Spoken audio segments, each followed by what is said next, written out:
Allah. Amin ya robbal alamin. Rekan-rekan, rapat hari ini kita laksanakan bukan untuk mengintervensi jalannya penyidikan, tetapi untuk memastikan agar pengusutan kasus wafatnya Nizam Syafei benar-benar sesuai dengan hukum yang berlaku berdasarkan fakta-fakta yang ada, sehingga almarhum bisa benar-benar mendapatkan keadilan. Hal terpenting yang menjadi pertanyaan publik yang disampaikan kepada Komisi 3 DPR RI saat ini adalah, sudah berapa lama kekerasan dan penyiksaan yang dialami oleh almarhum sebelum akhirnya meninggal dunia? Lalu publik juga curiga bahwa pelaku bukan hanya ibu tiri almarhum saja, melainkan ada orang lain yang juga terlibat, apakah dalam kapasitas membantu tindak pidana, bersama-sama melakukan tindak pidana, atau membiarkan terjadinya tindak pidana. Berdasarkan rekaman video yang juga diterima oleh Komisi 3 DPR RI, ada indikasi kuat penyiksaan, penelantaran, dan pengabaian terhadap almarhum. Patut dipertanyakan mengapa orang-orang di sekitarnya diam saat almarhum dalam keadaan sakit parah digeletakkan di lantai beralas tipis. Ya, sebelum kita mulai teman-teman, ini ada gambar video. Kepada rekan-rekan wartawan, ini boleh diambil gambarnya tapi tidak bisa disiarkan ya, karena ini gambarnya sensitif ya. Coba diputar dulu supaya kawan-kawan anggota Komisi 3 bisa memahami masalahnya. Coba.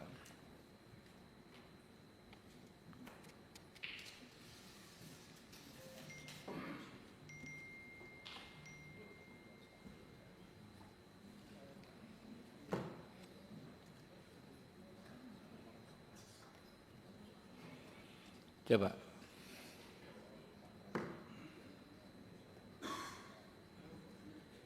Atau nanti aja tunggu kuasa hukumnya mungkin yang menjelaskan ya. Jadi gini, jadi putarkan dulu. Jadi nanti urutannya Bapak-bapak ya. Pertama adalah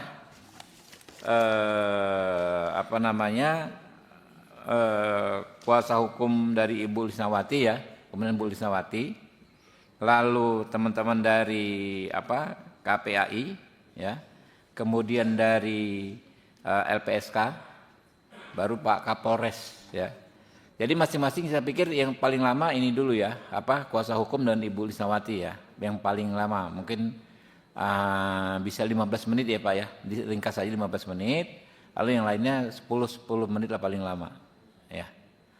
Kalau tahu ada bahan nggak apa-apa dikasihkan, tapi waktu kita kan sangat terbatas. Ya silakan Pak Krisnamurti, dilanjut sama ibunya Nizam. Ya. Ada gambar-gambar itu nanti kalau ini yang dijelaskan bisa ya? Bisa. Ya. Siap. Baik, terima kasih pimpinan rapat Bapak Habibur Rahman yang memberikan kesempatan kepada kami untuk RDP hari ini dan anggota Komisi 3 yang saya hormati. Perkenalkan saya mengurai sedikit dalam peristiwa ini.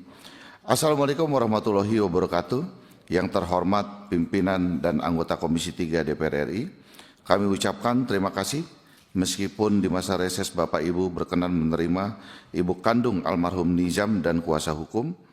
Kami yakin pimpinan dan anggota Komisi 3 dalam kasus kematian Ananda Nizam akan memastikan penegakan hukum tidak tumpul ke atas dan tajam ke bawah. Atas dasar keyakinan tersebut kami memohon audiensi hari ini. Izinkan saya menyampaikan satu pokok yang sangat mendasar. Almarhum Nizam sudah pernah dilaporkan sebagai korban kekerasan pada tahun 2024. Artinya, sejak saat itu, risiko sudah diketahui. Ketika risiko sudah diketahui, hukum tidak lagi bertanya, apakah ini musibah? Hukum bertanya, apa tindakan perlindungan yang dilakukan? Apakah ada langkah nyata untuk memisahkan anak dari lingkungan berbahaya? Apakah ada pengawasan? Apakah ada jaminan keselamatan? Jika tidak ada tindakan protektif dan konkret, maka ini tidak lagi disebut sekedar kelalaian biasa.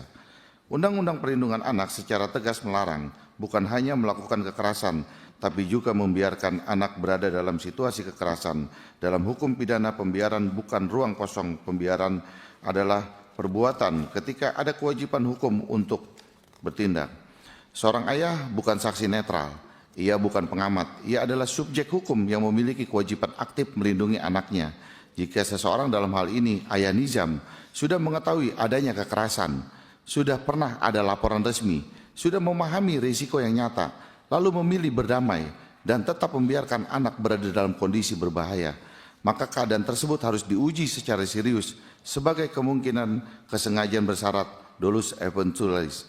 Hukum pidana mengenal prinsip yang jelas, mengetahui risiko, dan tetap membiarkannya terjadi adalah bentuk pertanggungjawaban. Yang terhormat pimpinan dan anggota Komisi 3 DPR RI, perkara ini tidak boleh berhenti pada pelaku fisik semata. Hukum harus berani melihat struktur tanggung jawab, karena jika pembiaran yang terjadi setelah adanya laporan tidak diproses, maka yang dilemahkan bukan hanya satu perkara, melainkan kepercayaan publik terhadap pelindungan anak di negeri ini. Oleh karena itu, kami memohon dan sungguh-sungguh kepada Komisi 3 DPR RI, 1. Mengawal secara aktif proses penyidikan agar tidak berhenti pada pelaku langsung. 2. Mengawasi penerapan Undang-Undang Perlindungan Anak secara menyeluruh termasuk aspek pembiaran. Memastikan konstruksi pertanggungjawaban pidana termasuk dolus eventualis diuji secara profesional dan objektif. 4. Menjamin proses hukum berjalan transparan, akuntabel, dan tidak menyiasatkan impunitas. Jika laporan sudah sejak 2024 dan anak itu tetap terlindungi, maka yang harus diuji hari ini bukan hanya pelaku kekerasannya, tapi keberanian negara dalam melindungi anaknya sendiri. Terima kasih. Wassalamualaikum warahmatullahi wabarakatuh. Krisnamurti, kuasa hukum Ibu Lisnawati, ibu kandung almarhum Imam. Izin pimpinan, terima kasih. Mungkin kronologisnya singkat aja Pak, nggak perlu dibaca, tanggal per tanggal aja. Kronologisnya mungkin oleh Ibu ya. Oh ya, tim ini kronologisnya. Assalamualaikum warahmatullahi wabarakatuh. Yang terhormat pimpinan rapat dengar pendapat hari ini, Bapak Ibu sekalian. Pertama, mungkin singkatnya begini Pak. Untuk kronologisnya bahwa kami menerima kuasa pada tanggal 20 Februari ya Bang. Di mana pada saat itu Ibu Lisnawati menjelaskan bahwa dia adalah ibu kandung dari Nijam Safei yang meninggal dengan dipenuhi kejanggalan. Nah, kejanggalan itu apa? Kejanggalan itu berupa luka-luka, lebam, tumpul, dan luka bakar di luar. Kemudian pada saat kejadian Ibu Lisnawati itu dipanggil atau ditelepon oleh mantan suaminya atau Bapak AS di chat untuk datang ke rumah sakit untuk melihat anaknya pada kondisi dia masih sakit belum meninggal. Tanggal berapa itu Bu? Bukan. Oh, sebelumnya ya meninggal kan tanggal 18. Jadi pada tanggal 15 Pak Februari mereka ada chat. Chatnya itu isinya bahwa ini anaknya sakit katanya dalam bahasa Sunda Pak. Tapi saya kalau diterjemahkan begitu. Terus kata klien kami, apa sudah dibawa ke dokter? Belum, katanya gitu. Kenapa? Nggak ada waktu, begitu. Kemudian lanjut, ada lagi WhatsApp selanjutnya. Minta maaf ya, kalau misalnya anak ini tidak panjang umur, minta maaf dan mungkin akan dimakamkan di makam keluarga ini namanya, dekat makam bapaknya atau kakek dia. Tanggal berapa? Itu udah meninggal? Tanggal 15. Belum meninggal kan ya? Belum, masih di rumah Pak. Sudah ngomong begitu ya? Masih di rumah itu? Masih di rumah, udah kritis. Kami mendapat video-video pada saat dia masih di rumah dengan kondisi kritis itu kita sudah dapat bukti-bukti foto dan video sehingga kita menganalisa bahwa ini adalah pembiaran atau penelantaran sengaja untuk tidak dibawa ke rumah sakit gitu. Ada selang waktu 3 hari berarti ya? Kurang lebih 3 hari Pak gitu. Nah setelah itu karena klien kami jaraknya jauh dari Cianjur ke Sukabumi dan memang aksesnya 4 tahun belakangan itu ditutup, tidak bisa berteleponan dengan anaknya, sehingga pada saat kritis pun dia kebingungan Pak. Dia pikir memang anak ini sudah diobati atau minimal sudah dibawa ke rumah sakit, ternyata belum. Dan pada hari anak ini meninggal, baru bapaknya chat lagi, dia sudah betul-betul koma begitu di ICU. Dia bilang ini anaknya sakit, udah parah intinya begitu. Sakit apa kata klien saya? Paru-paru. Nah kemudian klien saya beserta keluarga ke sana, ke rumah sakit yang dimaksud, ternyata sampai sana sudah meninggal. Jadi selisih jalan Pak, jenazahnya sudah dibawa ke rumah sakit Bayangkara untuk otopsi, dia baru datang ke rumah sakit. Jadi tidak bertemu lagi anak dalam kondisi masih hidup. Bahkan lebih mirisnya, sampai pemakaman, Jenazah sudah tertutup kain kafan sehingga mukanya pun tidak bisa dilihat. Jadi 4 tahun terakhir mereka tidak bertemu sudah menjadi jenazah anak ini, gitu. Nah di situ di acara pemakaman bapak kandungnya tidak hadir Pak, tidak ada, entah kemana begitu.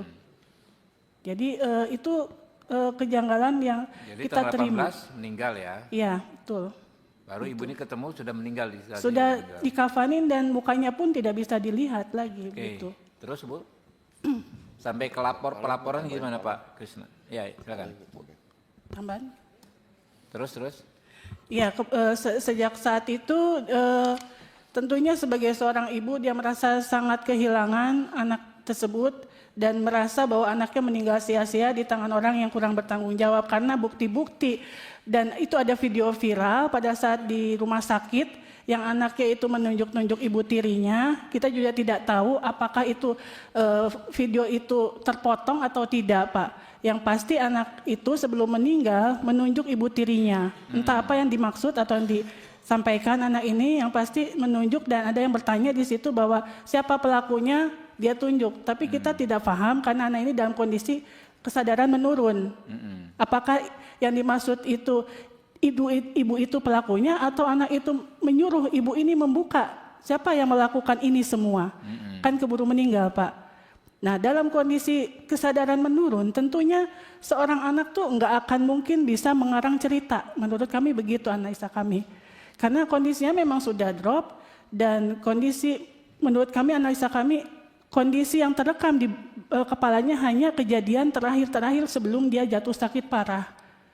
Kemudian ditanya lagi di video itu yang viral, Pak. Siapa yang melakukan yang kan ke situ? Apa yang dipukul banyak begitu katanya. Terus dikasih minum air mendidih. Yang itu yang poin-poin yang jadikan kita ini satu yang janggal gitu, yang harus dibuka ada apa dengan kematian anak ini karena sebelumnya anak ini tidak pernah mengidap penyakit berat menurut penuturan dari gurunya dan dari ibunya. Oke. Begitu, Pak. Cukup, Pak. Pak, apa ibu ini? Ibu orang tua Nizam namanya siapa? Ibu siapa? Bu Lisna. Bu Lisna. Ini kan kawan-kawan ada dapat video, pimpinan Komisi 3 dapat video. Apakah berkenan diputar di sini supaya kawan-kawan melihat, tapi teman-teman media nggak diberitakan ya? Apa gimana Bu Sri? Kira-kira? Iya, kita buka ya kan, tapi nggak ini ya teman-teman ya, komit ya, nggak disiarkan ya, karena agak-agak ini gambarnya. Nggak apa-apa ya Bu Lisna ya, biar ibu kawan-kawan bisa lihat. Jadi coba.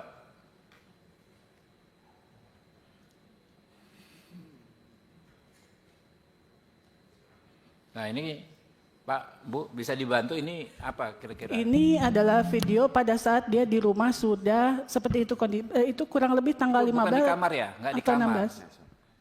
Bukan di ranjang gitu. Izin pimpinan itu di atas karpet ya kan dia, cuma di atas karpet ya, di rumah di atas karpet. Ini yang diberitakan tanggal 15 kepada Bu Lisna pimpinan. Oh. Chatnya begitu. Ya Allah. Ada audionya nggak itu? No. Hah? Ini dari orang tua pria ke ibu Sing ini. bentes, satu sing Ya. bentes. Jadi ini yang merekam ibu tirinya. Kemudian ibu tirinya kirim ke suaminya kirim ke ibu Lisnya. Si Eli. Dalam kondisi begini, nah anak ini dia bilang tolong matikan lampu, saya serap lalu terang begitu. Tapi kata ibu tirinya istighfar aja gitu. Istighfar tuh. Itu yang dijawab, ada chatnya itu yang dia bilang bahwa masih sibuk nanti aja katanya, itu ada chatnya kita pimpinan. Oke, nanti di ini. Terus aja.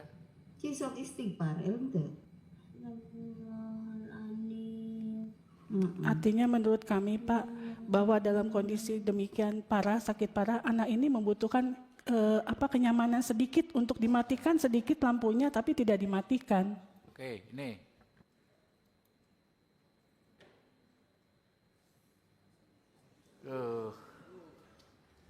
Istighfar, jangan istighfar. Istighfar.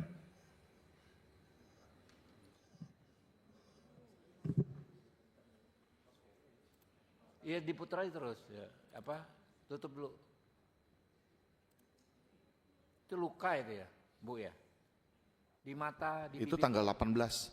Apa itu? Lihat dari chatnya itu dikirim dari bapaknya ke, ya tanggal 18 yang tadi itu. Semua video itu tanggal 18. Iya, tanggal 18. Coba yang nomor 3 nah itu. Ini di saat yang di hari yang sama ya, Pak Krisna ya? Kan tadi nggak ada begitu. Itu di rumah Di rumah sakit. Ini dari rumah sakit yang ini. Oh ya Allah.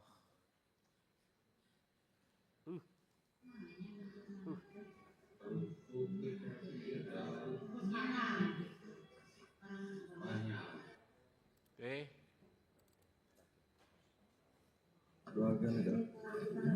Ada. Nggak kuat ya? Ya, cukup ya. Siap. Jadi itu ya Bu ya. Lalu dari situ baru yang melapor ke polisi siapa ya Pak Krisna ya? Kalau terakhir yang kita dapat informasi di rumah sakit sudah ada polisi ya, Bu? Iya. Iya, di rumah sakit sudah ada polisi. Oke.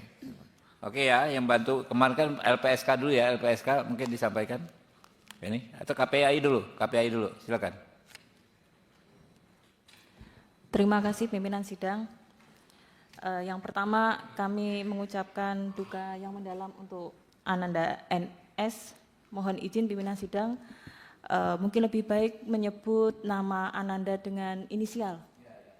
Mohon maaf. Yang kedua kami menyampaikan bahwa di tanggal 23 Februari 2026 Ibu Lisna dan kuasa hukum melaporkan kepada KPAI. Kemudian pada hari Rabu 25 Februari 2026 kami KPAI melakukan pengawasan langsung di Jampang Kulon.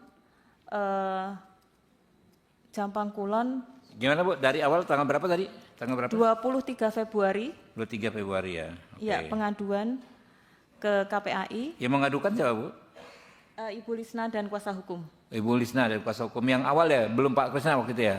Sudah Bapak? Sudah dengan oke. Pak Krisna. Oke, terus. Kemudian hari Rabu tanggal 25 Februari kami melakukan pengawasan langsung. Pertama ke Jampang Kulon, Sukabumi. Kemudian yang kedua ke Polres Sukabumi. Nah, di Jampang Kulon kami bertemu dengan keluarga, yakni keluarga Uwak, karena keluarga Uwak dari Ananda NS ini yang sangat dekat dan bahkan Ananda NS dimakamkan di dekat rumah Uwak. Nah, kemudian kami bertemu dengan keluarga dan juga bertemu dengan tetangga. Kami mendapatkan informasi bahwa yang melakukan kekerasan tidak hanya ibu tetapi ayah dan Itu dari tetangga. dan keluarga besar. Oke. Uwak. Yuk. Dan itu sudah terjadi terutama lebih intens 4 tahun terakhir. 4 tahun terakhir. Ini almarhum umur berapa ya meninggal ya? 12? 13. 13. Berarti dari umur 7. 9. Iya. Iya, 9 tahun. Oke. Ketika saya tanya pimpinan kepada keluarga dan juga tetangga, apakah tidak ada yang mengingatkan? Keluarga besar mengatakan mengingatkan, tetapi jawaban dari ayah, itu anak saya, itu urusan saya. Dan itu juga Biar nggak kelewat. Bentuk kekerasannya ada disampaikan? ada Diapakan? pemukulan, Dipukul ya? dipukul, Oh, oke. dipukul, ditampar. Tampar ya? Oke. Lanjut Bu. Kemudian setelah itu beberapa kali Ibu Tiri juga melakukan kekerasan dan diingatkan oleh keluarga besar, alasannya sama, bahwa itu anak saya. Jadi itu urusan saya. Nah, setelah demikian maka keluarga besar dan juga tetangga tidak ada yang berani untuk mengingatkan kembali. Nah, kemudian kami juga mendapatkan fakta bahwa sampai tanggal 25 Februari ketika kami ke makam Ananda, ayah kandung belum pernah ke makam sama sekali. Sampai tanggal 25 Februari. Kemudian kami juga menyampaikan izin pimpinan bahwa memang Ananda ini sakit 5 hari sebelum meninggal setelah pulang dari pondok, tetapi tidak diperiksakan. Kemudian perlakuannya sama dengan tadi di video. Nah, kemudian kami bertemu dengan Polres Sukabumi, kami sampaikan memang kalau di laporan yang KPAI terima ini kan terlapornya adalah ayah kandung. Nah, untuk ayah kandung memang dugaannya penelantaran, tetapi mohon izin pimpinan, sebenarnya tidak hanya pasal penelantaran, tetapi ada pelanggaran di pasal 14 Undang-Undang Perlindungan Anak nomor 35 tahun 2014. Penelantaran sudah satu delik sendiri ya? Satu delik sendiri. Ya, ya. Yang pasal 14 adalah penghambatan bertemu dengan orang tua. Jadi selama 4 tahun Ibu Lisna tidak bisa bertemu dengan Ananda. Dan di KPAI kasus seperti ini termasuk kasus yang terbesar nomor 2. Hambatan anak bertemu dengan orang tua, karena itu adalah hak dasar anak dalam pengasuhan. Kemudian yang kedua, unsur penelantaran ini ada di dalam pasal 76B. Kemudian yang ketiga, tidak hanya penelantaran tetapi seharusnya juga kekerasan, yakni pasal 76C junto 80.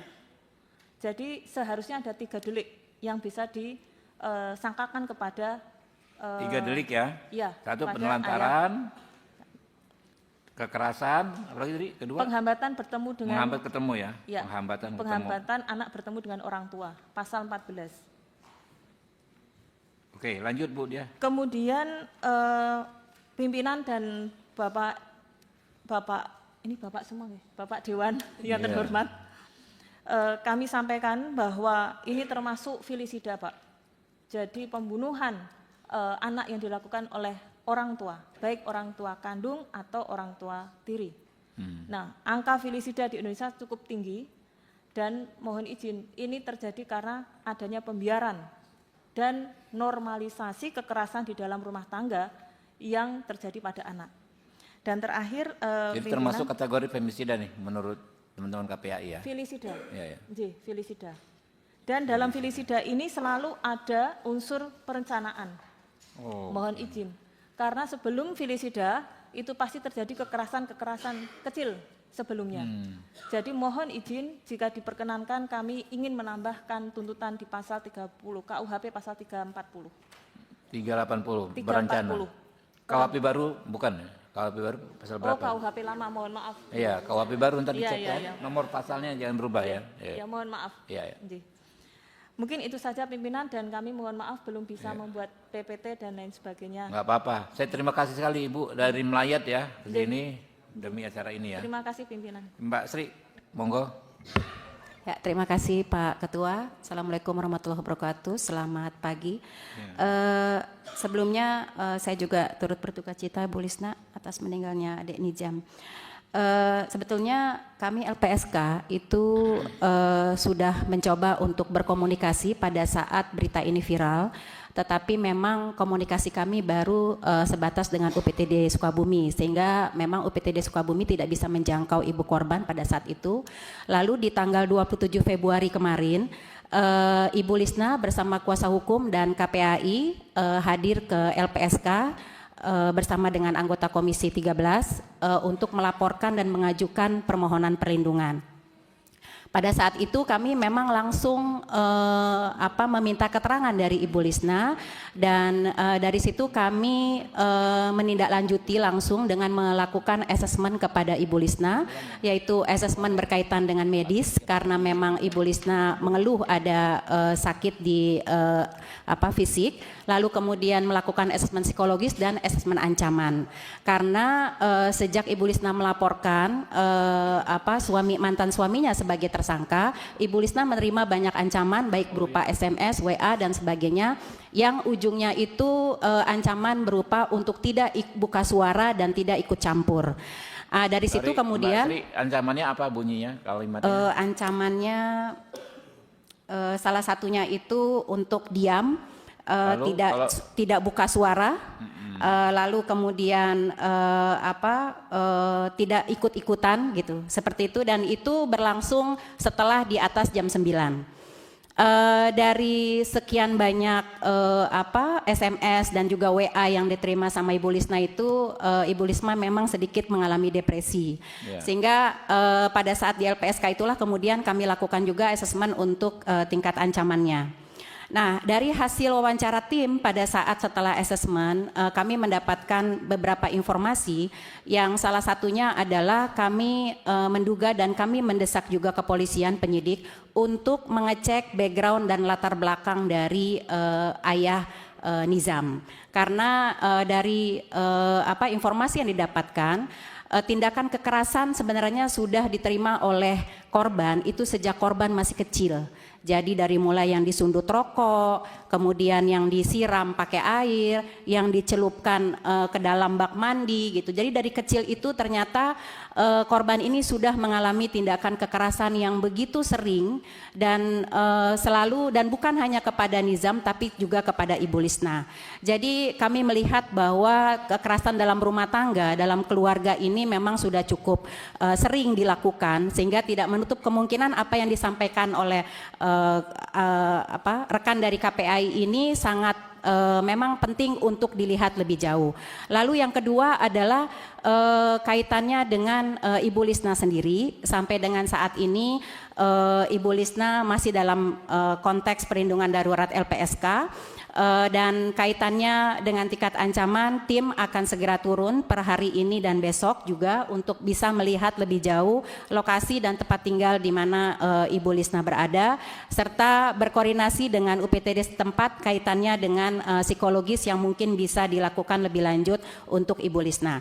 Nah, terkait dengan proses hukum, akan lebih baik jika penerapan pasal yang tadi disampaikan oleh rekan dari KPAI dan juga kuasa hukum itu harus dilihat lebih dalam dan juga lebih jauh, karena latar belakang berkaitan dengan kekerasan dalam rumah tangga yang terjadi dalam keluarga ini sudah cukup mengental dan sudah cukup dalam dan sudah dilakukan sejak korban masih kecil, dan juga diperlakukan juga untuk ibu korban sendiri, sehingga tidak menutup kemungkinan bahwa peran serta kekerasan dalam rumah tangga sampai menimbulnya korban Nizam itu kemudian meninggal itu tidak lepas peran dari seorang ayah di situ.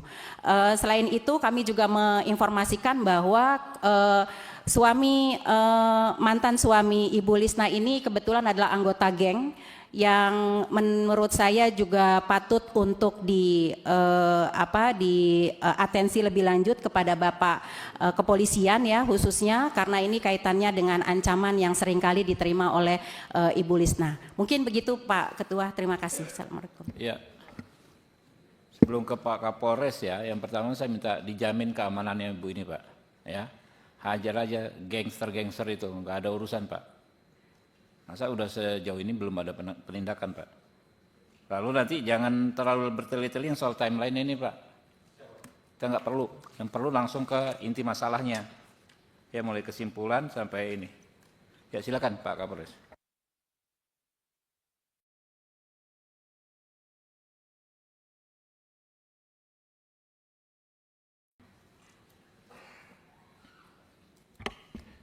Bismillahirrahmanirrahim. Assalamualaikum warahmatullahi wabarakatuh. Selamat siang, salam sejahtera untuk kita sekalian. Yang terhormat Bapak Ketua Komisi 3 DPR RI, Bapak Dr. Habibur Rahman SHMH selaku pimpinan rapat. Yang kami hormati Bapak-Bapak Dewan sekalian yang hadir, dan yang kami hormati peserta rapat sekalian yang berbahagia.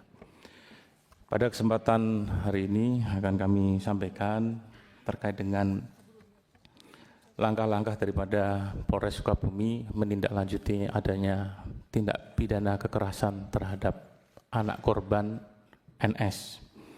Di mana terkait dengan anak korban NS, kita sudah menerima adanya 3 laporan polisi.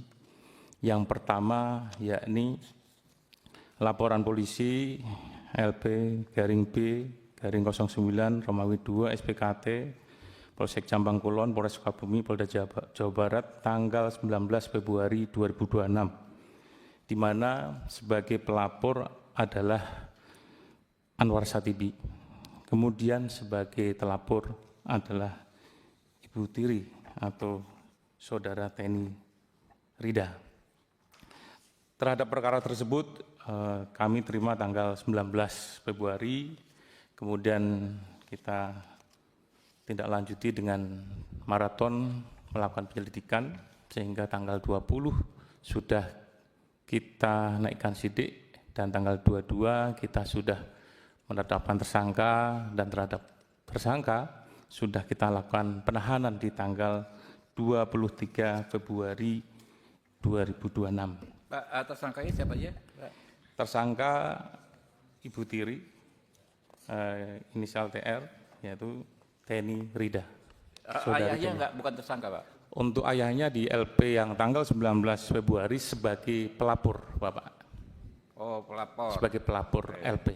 Ya, walaupun pelapor kan kalau terbukti kan bisa jadi tersangka juga, Pak. Siap.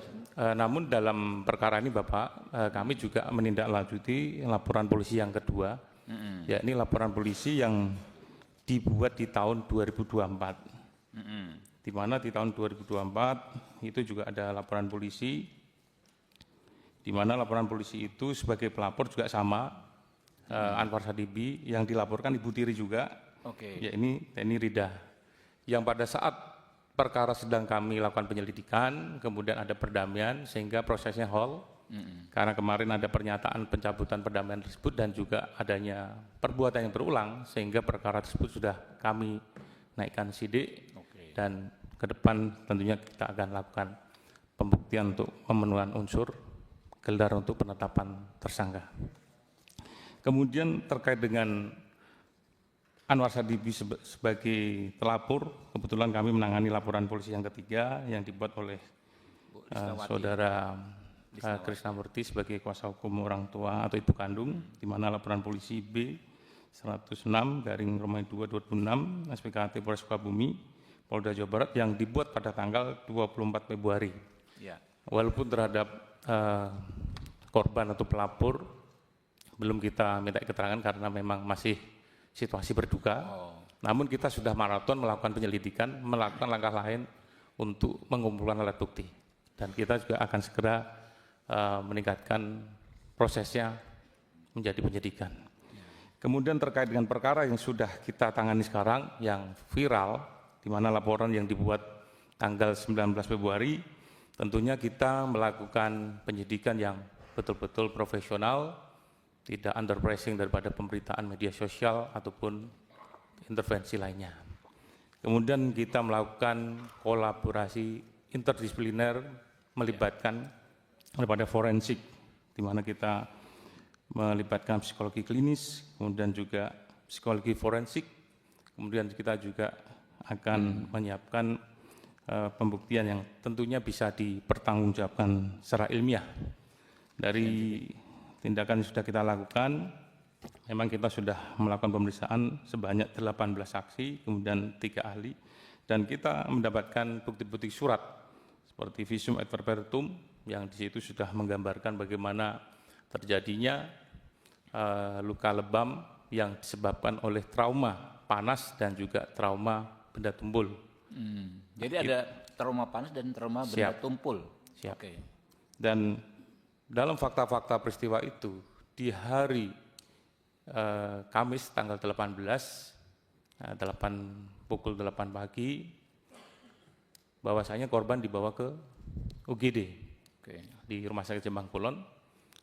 Pada saat itulah dokter yang menerima bisa melakukan wawancara, sehingga kita juga mendapatkan informasi penting sebagai kunci bahwasanya siapa yang disebut anak yang melakukan penganiayaan yang disaksikan oleh 2 perawat lainnya. Kemudian pukul 16.00 korban anak NS dinyatakan meninggal dunia, dan bapaknya daripada NS, saudara AS, membuat laporan polisi pada tanggal 19 di jam 19.30. Kemudian selama maraton kita lakukan penyelidikan 24 jam, kita sudah bisa meningkatkan proses ini penyidikan. Karena kita yakini ada alat bukti yang permulaan cukup sehingga ini ada dugaan pidana, karena tidak wajar dan tentunya ada dugaan kekerasan. Sama halnya seperti yang disampaikan oleh dari KPAI dan juga dari Komisi Perlindungan Anak, kita juga melakukan penyelidikan dengan melakukan observasi di lingkungan tempat tinggal. Bagaimana lingkungan tempat tinggal juga saksi-saksi di sekitar juga memberikan keterangan yang sama adanya penganiayaan yang sudah berulang. Dan yang jelas penganiayaan yang terjadi pada November 2024, di mana juga dilakukan tindakan-tindakan kekerasan yang dilakukan oleh saudari TR kepada anak korban NS, di mana di situ juga ada pengakuan. Namun di dalam perkara yang kita tangani sekarang, tersangka TR tidak memberikan pengakuan dan kita tidak mengejar pengakuan tersebut, dan kita berupaya melakukan pembuktian yang betul-betul bisa dipertanggungjawabkan secara ilmiah. Kemudian dalam mendukung pembuktian ini kita juga sudah mendapatkan hasil psikologi klinis, kemudian hasil psikologi forensik, dan juga analisa dari psikologi dari ASIFOR. Kemudian barang bukti elektronik yang berkembang di media sosial juga kita melakukan pengajian, di mana di tanggal 19 pukul 10 ada salah satu saksi yang melakukan interview terhadap korban anak. Di situ juga menyatakan beberapa pernyataan yang tentunya didengarkan, disaksikan oleh beberapa saksi lainnya yang tentunya sudah kita ambil keterangan, dan itu menjadi salah satu bukti yang cukup kuat. Kemudian dari hasil analisa kasus kami bahwasanya korban anak NS dalam waktu rentang pukul 18.35 hingga pukul 21.52 di bawah penguasaan daripada dugaan tersangka saudari TR dalam kondisi memang belum ada luka. Kemudian pada saat pamannya, salah satu saksi, saudara Surahmat, tiba di kediaman dan menemukan kondisi korban anak sudah mengalami luka-luka. Dan kebetulan orang tua atau ayah kandung yang saat itu tidak berada di tempat, sedang bekerja karena di wilayah Sukabumi Kota, kembali di sekitar pukul 2 menemukan kondisi yang luka-luka, dan esok harinya pukul 8 bersama dengan ibu tiri dibawa ke rumah sakit. Sehingga kita bisa mengerucut, Pak, bahwasanya tempus daripada terjadinya pidana tersebut dugaannya di sekitar pukul 18.35 hingga kedatangan paman, yaitu sekitar pukul 22.00. Kemudian saksi terakhir yang melihat korban dalam kondisi tidak ada luka dikuatkan dengan bukti itu ada saudara Soma, di mana saudara Soma sebagai tukang pijat. Jadi pada saat pukul 17.50 saudari TR yang tersangka membawa anak korban untuk urut atau pijat, dan saat itu juga kondisi masih mulus, belum ada luka-luka. Nah, kemudian di 18.35 sampai ke rumah hingga bertemu dengan pamannya sudah terdapat luka. Di situ juga ada video yang memvideokan pada saat proses pemijatan atau urut, dan memang kondisi korban anak masih belum ada luka-luka. Kemudian analisa yuridis kami bahwasanya setiap orang dilarang menempatkan, membiarkan melakukan, menyuruh melakukan atau turut serta melakukan kekerasan terhadap anak sebagaimana dimaksud dalam pasal 80 ayat 1, ayat 2, ayat 3 junto pasal 76C Undang-Undang Republik Indonesia Nomor 35 Tahun 2014 tentang perubahan atas Undang-Undang Nomor 23 Tahun 2002 tentang perlindungan anak. Maka yang diduga keras yang melakukan perbuatan kekerasan tersebut, baik kekerasan fisik ataupun psikis, diduga dilakukan oleh saudari TR. Selanjutnya menanggapi laporan daripada ibu kandung melalui kuasa hukum Krisnamurti, tentunya kita menunggu kehadirannya untuk bisa kita ambil keterangan, sehingga apa yang disampaikan di dalam rapat kali ini juga bisa disampaikan kepada penyidik, sehingga penyidik akan bisa mendapatkan bukti permulaan yang cukup untuk bisa segera menaikkan perkara menjadi penyidikan. Demikian Bapak yang bisa kami sampaikan, mohon petunjuk dan arahan. Ya, terima kasih ya Pak Kapolres ya. Tadi saya tangkap bahwa memang sebenarnya perkara yang lain ya, yang dilaporkan terutama oleh Ibu Lisna dengan lewat Pak Krisna akan segera naik ke penyidikan Pak. Kami perlu konfirmasi itu Pak, karena penting sekali Pak. Jadi gini Pak Kapolres ini sebelum ke rekan-rekan anggota ya, kita ini kan kerja melayani masyarakat Pak. Kalau ada masukan dari masyarakat, tentu kita nggak bisa alergi. Kita nggak bisa alergi. Kami juga begitu Pak.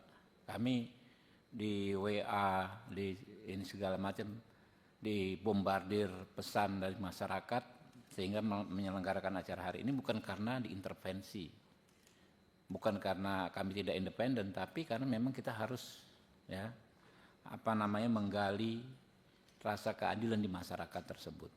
Apalagi ini ada dua lembaga yang memang sangat penting dalam penegakan hak anak, ada LPSK, ada KPAI, itu lembaga negara Pak, ya, bukan lembaga kaleng-kaleng, ya, sangat kredibel dan memang kedudukannya mendapatkan atribusi kekuasaan dari negara untuk membantu kita, ya, membantu Pak Kapolres juga dalam menjalankan tugasnya. Jadi kalau mereka memberikan masukan bukan intervensi Pak, justru memberikan dukungan, ya, memberikan support pada Pak Kapolres untuk tidak ragu, ya. Tadi disampaikan oleh Bu Diah ya, ada beberapa tindak pidana yang sangat mungkin terjadi, mulai penelantaran, kekerasan, pengambilan, penghambatan hak untuk ketemu, ya, sampai pembunuhan dengan perencanaan. Minta tolong nanti didalami betul itu Pak. Kalau feeling saya ada pasti Pak. Karena saksinya banyak, nah itu, ya. Dan lalu yang penting juga Pak, dijamin keamanan Ibu Lisna, ibu kandung ini. Karena suaminya gangster dan lain sebagainya, kalau memang ada ancaman Pak, itu pidana baru, tegakkan hukum Pak. Oke, belum sekarang ke rekan-rekan dulu, Pak Bimantoro, silakan. Terima kasih pimpinan dan seluruh anggota Komisi 3 yang saya hormati, perwakilan dari KPAI, LPSK, dan juga kuasa hukum korban, Ibu Lisna, serta dari Polres Sukabumi, Pak Kapolres beserta seluruh jajarannya. Yang pertama, saya izin dialog pimpinan dengan kuasa hukum. Ya. Saya ingin mendalami yang pertama, ini ada disebutkan ada pengancaman. Siapa yang mengancam kira-kira? Ya, Pak Krisna silakan. Sampai sejauh ini kita masih belum tahu. Cuman dari mulai ibu korban muncul di media, dia sering dapat ancaman seperti yang disampaikan dari LPSK tadi. Artinya WA, WhatsApp dan sebagainya. Sudah ada laporan terkait pengancaman ini? Sudah. Okay. Sudah kita laporkan. Nanti langsung tindak lanjuti Pak Kapolres. Kan ada alatnya kita. Kan Pak Kapolres ada alatnya, kalau enggak minta ke Polda nanti. Ya kan? Siap, untuk yang sedang dilaporkan kami terkait dengan adanya penelantaran Bapak. Bukan nanti yang pengancaman. Belum ada laporan. Tapi kan faktanya hari ini ada pengancaman. Siap, nanti akan kami dalami. Langsung dalami, Siap. Jangan sekedar dalami, kejar Pak. Siap Bapak. Cepat aja Pak. Gampang kok, ada teknologinya kok. Polisi Siap. kita udah sediakan dana buat Polri untuk melacak yang begituan. Siap Bapak. Ya. Sedikit tambahan Pak, bahwa pengancaman ini ada di medsosnya, ada namanya nanti. Itu setiap hari upload dia, berupa Pak. Langsung video sikat dan hari ini juga Pak. itu nanti saya serahkan ke Pak Kapolres penyidik. Ya. Ya. Terima kasih. Kalau Bapak ada kesulitan, koordinasi dengan Dir Cyber ada di Jawa Barat, ada di Cyber nggak? Ada kan? Langsung Pak. Saya nanti koordinasi dengan Pak Kapolda Rudi yang memang akan mensupport Bapak. Ya. Baik, terima kasih pimpinan. Ibu Lisna, kami mewakili dari fraksi Partai Gerindra dan juga wakil Ibu di Parlemen. Kami menyampaikan duka cita yang mendalam atas wafatnya Ananda NS. Dan juga kami pun memberikan dukungan full kepada Ibu. Ibu jangan pernah takut terhadap ancaman dari siapapun. Karena di sini sudah sewajibnya negara harus hadir, memberikan dukungan, memberikan support terhadap Ibu. dalam membongkar kasus yang menimpa anak ibu ini. Oleh karena itu tadi pun disampaikan oleh pimpinan, kami berharap Pak Kapolres segera ditindaklanjuti untuk laporan yang mengenai pengancamannya juga, sehingga siapapun itu yang mengancam Ibu Lisna bisa berhasil diungkap dan ditindak tegas oleh aparat kepolisian. Yang kedua, kami pun merekomendasikan terhadap Polres Sukabumi, yaitu rekomendasi pasal-pasal dari KPAI. Kami sangat prihatin sekali. Di sini sudah berjalan, kalau tadi dihitung kurang lebih sekitar dari mulai Ananda NS ini berumur 7 tahun. Penyiksaan seperti ini. Dan kami pun ingin mengingatkan Pak Kapolres beserta seluruh jajaran. Ini yang dipertaruhkan adalah integritas daripada penyidik Polres Sukabumi. Bagaimana profesionalisme Anda dalam bekerja. Apalagi saya dengar Pak Kapolres adalah salah satu penerima Adi Makayaksa. Disinilah yang dipertaruhkan, Pak. Apakah Bapak mampu mengungkap atau tidak?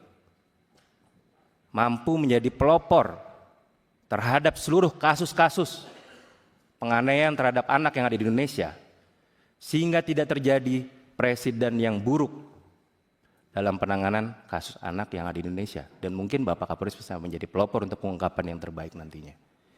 Kami sangat berharap itu, Pak. Dan kami percaya Polri bisa menjadi garda terdepan dalam penanganan kasus ini. Selanjutnya, tadi pun disampaikan, saya baca di sini ada pengungkapan dari LP-nya. LP-nya ini kan bulan tanggal 5 November 2024. Dan di sini saya lihat mulai berlanjut lagi tanggal 25 Februari, Pak. Kalau saya melihat dengan kritis, Pak, ini terlalu lama, Pak, untuk penindaklanjutan LP ini. Inilah yang sering dikeluhkan oleh masyarakat. Bagaimana kinerja bapak-bapak sekalian dalam hadir dalam penanganan keluhan-keluhan dari masyarakat. Bapak sekalian, sering kami sampaikan pada saat rapat KUHAP kemarin. Ibu Lisna adalah salah satu contoh masyarakat yang tidak mengerti tentang hukum, Pak. Beliau berharap di mana bapak-bapak adalah aparat penegak hukum yang mengerti tentang hukum.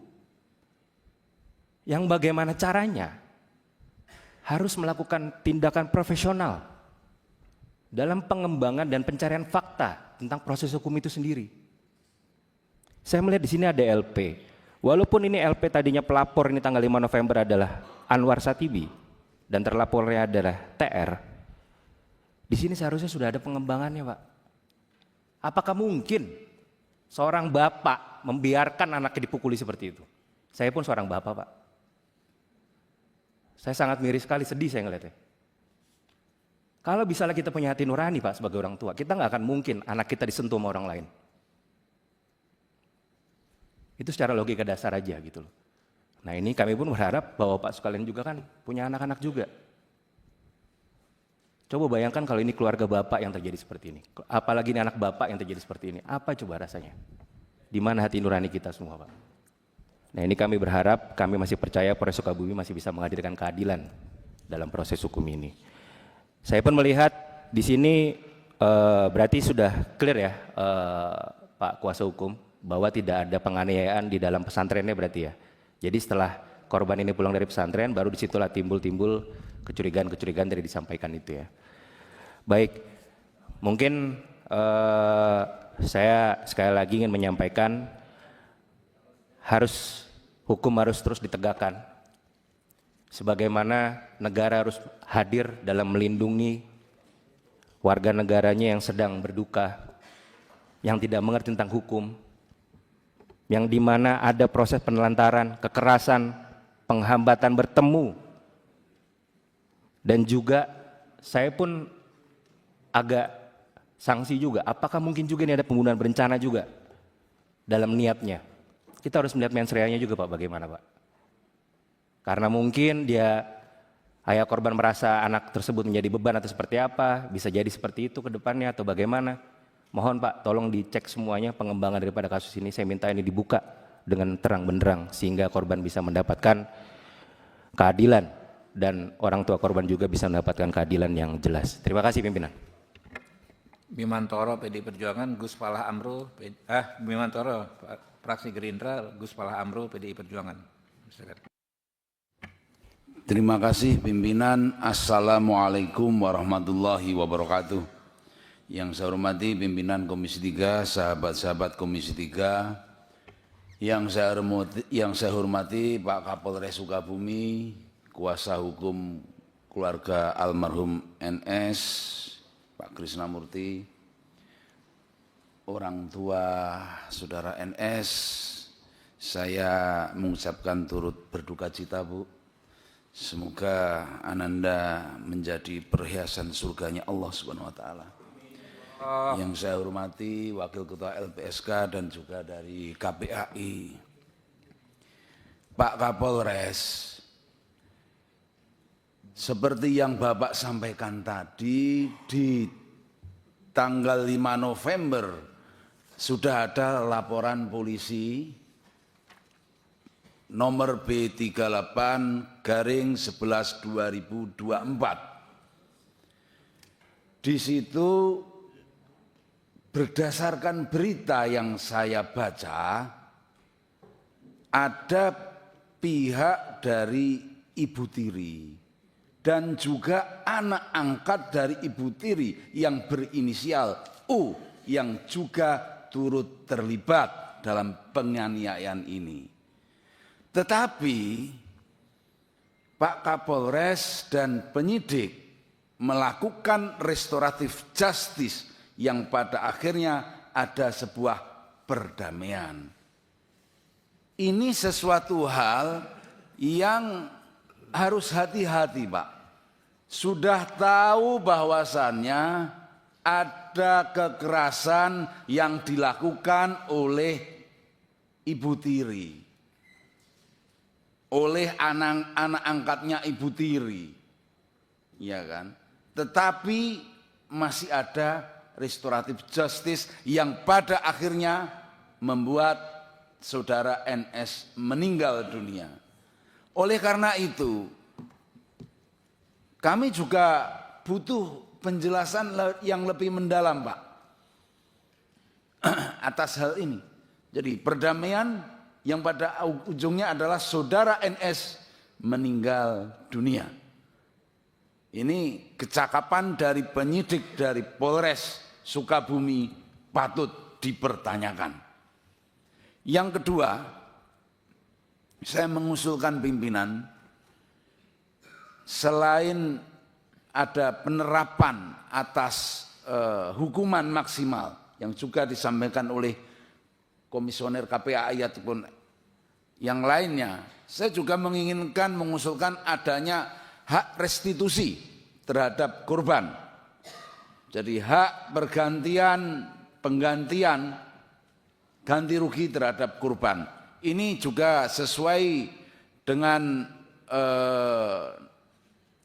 PP nomor 47 tahun 2017 tentang pelaksanaan restitusi. Jadi supaya tidak terjadi lagi penganiayaan anak yang berakibat fatal. Jadi harus dihukum berat dan maksimal. Pak Kapolres minta tolong penyidiknya benar-benar dengan cermat. Yang ketiga, pimpinan, tentunya kita menginginkan Komisi 3 mengawal proses penyidikan ini sampai nanti di persidangan bagaimana keadilan ditegakkan, dan tentunya pelaku saya yakin tidak hanya satu, Pak.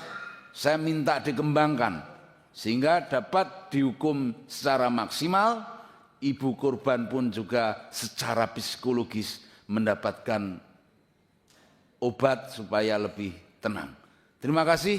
Assalamualaikum warahmatullahi wabarakatuh. Ya, Pak Jenderal Rikwanto, silakan. Bismillahirrahmanirrahim. Terima kasih Pak Ketua. Yang saya hormati Ibu Risnawati, turut berduka cita, Bu, ya, kehilangan putra. Insya Allah Ananda dimuliakan Allah Subhanahu wa taala. Amin. Padang. Yang saya hormati Pak Kapolres, Pak Kuasa Hukum, LPSK, KPAI, dan rekan-rekan dari Polres Sukabumi ya, Kapolsek Pak Sep ya. Oh, ya. Ya memang ini masalah di mana saja terjadi ya, kalau ada keretakan rumah tangga itu kebanyakan anak jadi korban. Cuma seberapa seriusnya jadi korban itu relatif ya. Namun yang saat ini kita hadapi adalah anak jadi korban sampai meninggal dunia. Ini seharusnya tidak terjadi, sangat prihatin masih ada kejadian di tempat kita di Indonesia yang seperti ini. Ya, ini kejahatan berat sebenarnya. Orang tua, ya, atau apalagi orang tua kandung, patut diduga turut serta dalam rangka prosesi sampai kematian tersebut. Dari pemeriksaan yang Polres laksanakan, sudah saya baca, ini memang spesialis ya, perlu pendalaman psikologi klinis ya, terhadap pihak-pihak, baik orang tua kandung, Bu Lisna juga, termasuk juga Ibu Sambung, Ibu Tiri. Pendalamannya seperti itu, karena ini berkaitan dengan panjangnya waktu si anak kita ini, Anda ini jadi korban terakhir meninggal dunia. Apa saja yang telah terjadi pada dirinya ya, sejak ada permasalahan di rumah tangga. Ya, dia ini korban yang sangat akut, apalagi sampai meninggal dunia. Ya, kita berdosa kalau enggak mendalaminya. Kemudian dari yang sudah dikerjakan oleh Polres, saya membaca laporannya, ada luka fisik. Jelas ya, dari gambar tadi terlihat itu luka bakar dari cairan panas. Ya. Kemudian cairan panas itu kena kulit, melendung pecah, itu bekas pecahnya itu. Berarti ada sumber panas yang ada di depan mukanya. Nah, itu siapa yang melakukan? Siapa berbuat apa di situ? Ini bisa didalami oleh penyidik Polres. Ya. Juga kita menunggu hasil visum yang menyebabkan luka itu juga dan menyebabkan luka kematian. Ini menjadi juga kunci daripada korban mengalami kekerasan fisik seperti apa. Ya. Kalau sudah jelas bukti-bukti itu, tinggal menyempurnakan saja antara siapa yang berbuat apa sehingga terjadi kekerasan terhadap anak tersebut. Dari tanggal-tanggal kejadian kelihatan tanggal 18 Ananda kita sakit, kemudian 1 hari setelahnya itu terdapat luka-luka 19-nya ya. Berarti disitulah tempat terjadinya penganiayaan secara fisik. Nah, siapa yang berbuat itu? Ini tinggal menguji kemampuan penyidik Polres untuk menyelaraskan ya, akibat yang ditimbulkan dengan siapa yang melakukannya. Fokus saja ke situ. Kalau disertai psikolog, silakan saja. Ya, dilakukan secara profesional. Saya yakin dalam waktu dekat ini bisa terungkap. Yang terjadi pada tubuhnya itu akibat perbuatan apa, dengan cara apa. Ya. Tangan kosong, pakai alat. Kalau air panas itu kan pakai wadah. Wadahnya apa, digunakan dengan cara apa, dalam posisi apa. Itu yang sangat menentukan terjadinya penganiayaan, siapa berbuat apa, dengan cara apa, akibatnya apa. Ya, fokus ke situ. Nah, berkaitan dengan adanya laporan pembiaran terhadap anak, ya, menelantarkan dan sebagainya dalam Undang-Undang Perlindungan Anak, ini waktunya memang panjang, perlu diurut etape-etapenya. Ya, dari mulai tahun kapan itu, dari KPAI, LPSK mungkin bisa membantu ya, tentang apa yang dimaksud unsur pasal itu kepada Pak Polisi supaya bisa menemukan di mana pemberatan-pemberatannya ya, agar supaya siapapun yang melakukan termasuk ayah kandungnya patut diduga itu bisa dikenakan sanksi pasal yang dituduhkan. Terakhir saya apresiasi kepada Polres ya, yang telah berani menetapkan Ibu Sambung ya, korban sebagai tersangka dan telah menahannya. Ya, ini apresiasi karena bukti yang didapat ini kan masih patut diduga ya, tapi sudah mengarah. Dan saya yakin kalau tindakan dilakukan ini sudah tepat. Dan saya yakin juga pasti terungkap sesuai dengan patut diduganya itu.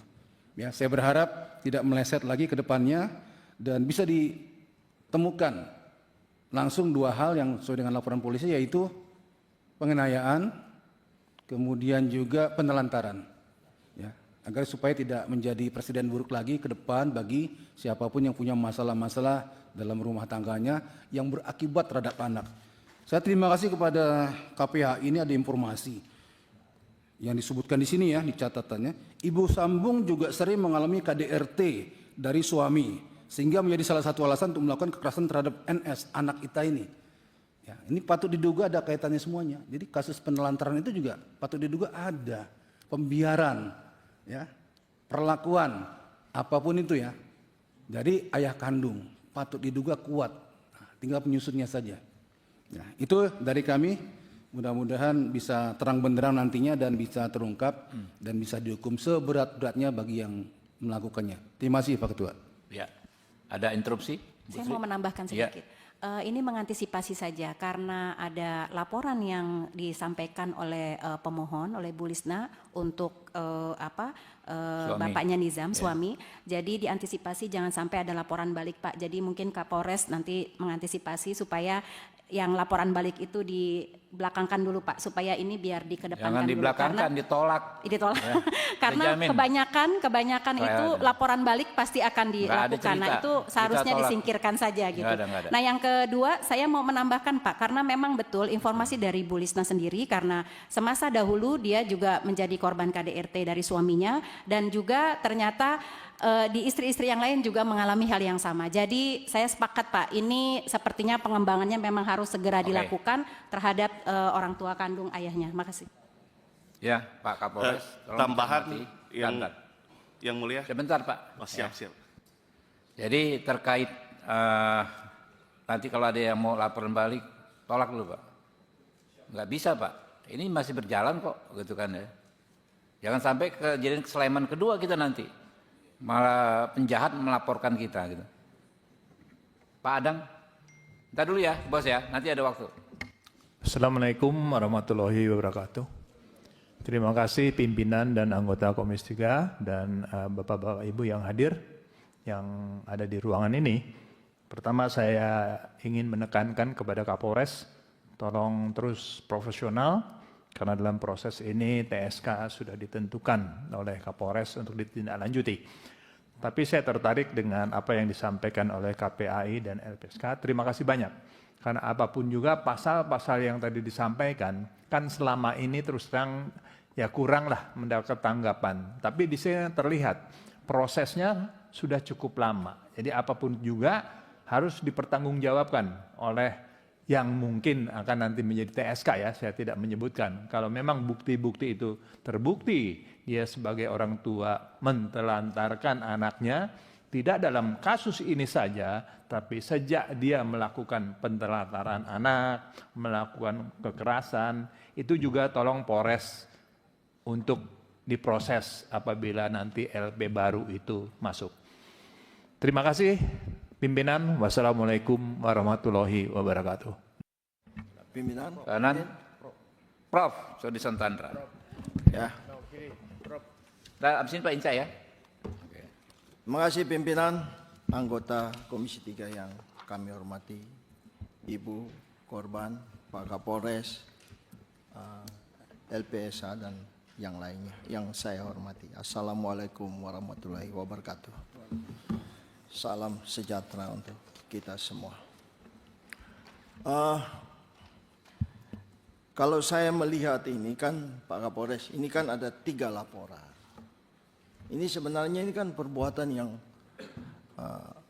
merupakan rangkaian perbuatan yang berlanjut. Maka harus diterapkan pasal-pasal mengenai perbuatan yang berlanjut.